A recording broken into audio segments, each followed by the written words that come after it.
စေလို့စန္ဒပြုရင်ကဲယနေ့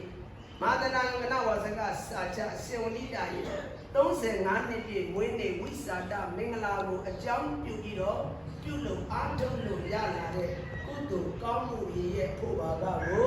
ရှေးဆက်ချအမြဝေးမယ်ရှေးဆက်ကွက်တိုင်းလိုက်နေစို့ရှေးဆက်လက်ချလိုက်နေစို့အလုံးလိုက်စို့ပြရပါ